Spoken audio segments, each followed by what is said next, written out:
In today's video, we're once again going to be taking a look at this upcoming pattern. As we've been seeing the past couple days, there's more unfolding daily. This pattern continues to look more and more interesting. There was a few days there where it looked extremely boring, and I know a lot of you are hoping for that kind of weather, but obviously since I make daily videos, it does get a little bit harder for me to come up with topics. But overall, that is good news. Unfortunately though, in today's video, we do have a lot to talk about. There is a lot of talking points, which makes it easier for me, but it is extremely bad news because there looks to be more severe weather threats down the road here over the next 10 days, especially as we approach the beginning of May.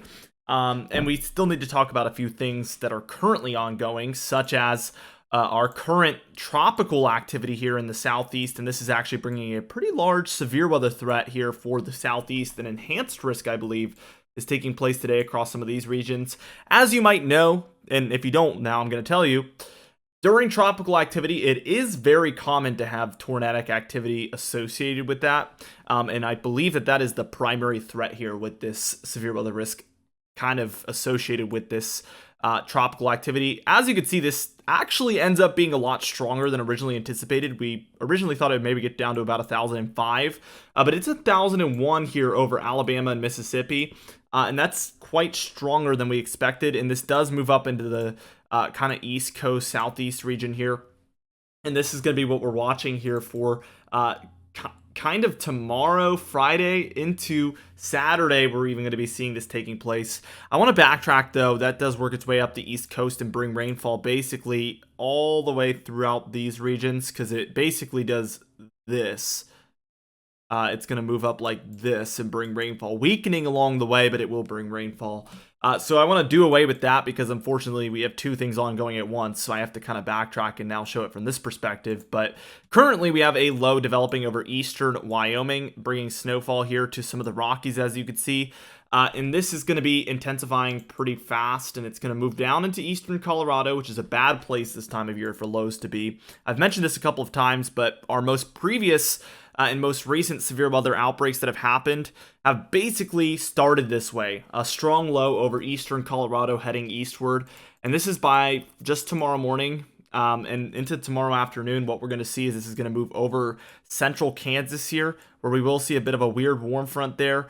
No cold front yet, but let's see how things progress, because obviously we do expect to get that type of a feature. And we end up transferring with a lot of this energy up to a new primary low, and now we can kind of see it, cold front, warm front look here, and we would be watching along this cold front area for that severe weather. As we reach into the day on Saturday here, into the night, overnight, we can see that this area is going to be where we're watching for potential severe weather. Texas, Louisiana, Arkansas, Missouri, Kansas, Iowa, Illinois, up into Wisconsin. We'd be watching all of these areas for thunderstorm activity, potentially even severe weather there. As you can see, as we reach towards Sunday here, that's going to be April 16th. We can see this is a 996. Pretty strong cold front here. I would expect Kentucky, Tennessee, Georgia to be our main areas to watch, Indiana, Ohio as well, for that severe weather. This is a really interesting feature here that you can see, but we do have that S curve that I've talked about before, which always means that we have a pretty intense look, a very volatile look. We can tell that the cold front is here, warm front is there, low is in between right here. That is the exact look we're seeing with this. As we reach into Monday, what we see is that this basically moves further northward. We do see diving cold air right behind that low, and this does bring very heavy snowfall over the Great Lakes, and especially up there in Canada. We will take a look at the total snowfall in a moment here. But basically what ends up happening is our cold front moves northward. So this is the cold front, actually, believe it or not, and that is the warm front. So it's kind of getting this curled up, coiled up look here to it. What we're left with in the jet stream is something like this. So actually, it kind of does a more S curve up. I forgot about that. So it's doing something like this, which is weird because we have more mild air in here and then colder air underneath like this.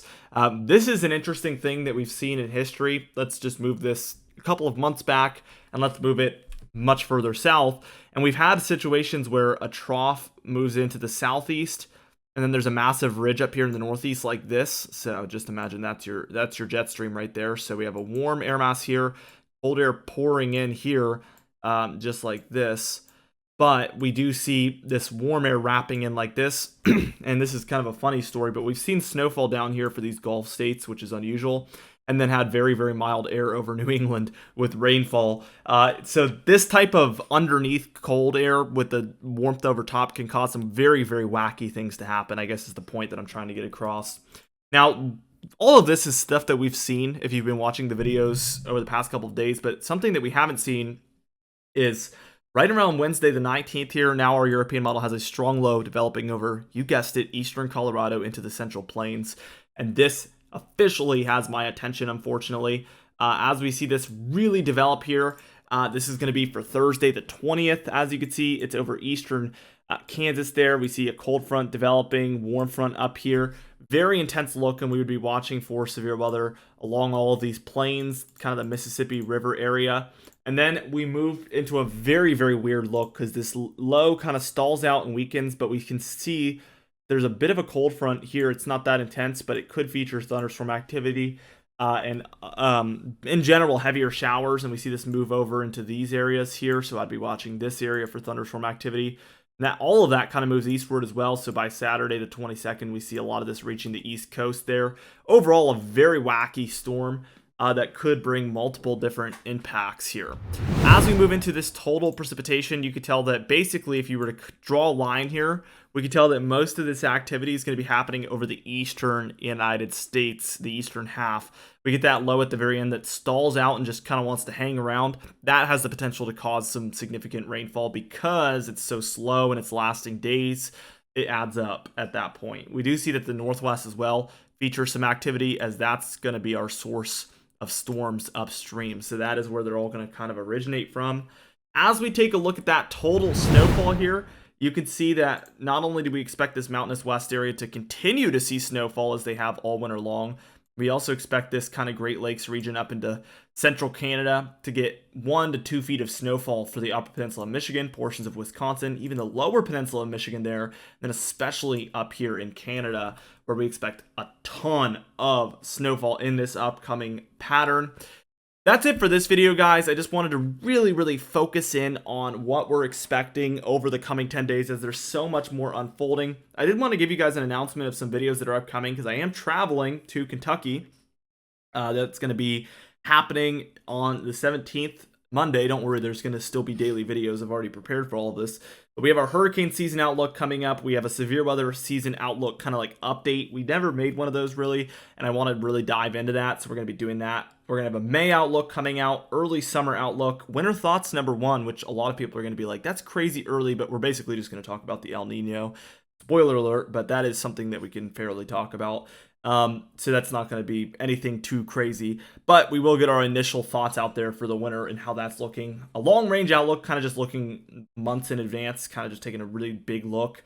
And then among other long range type videos, because those are the easiest for me to make in advance, obviously, because it doesn't matter if I upload it now or in 3 days, it's still going to be the same information on those long range videos. So we're going to have a ton of those coming up. I hope you guys are looking forward to that. Be sure to subscribe to see all of those and also our daily uploads that we continue to make. Also, you can hit the bell icon for daily notifications when we upload so you never miss one. Be sure to also like the video and leave a comment down below, and I will see you guys in the next video.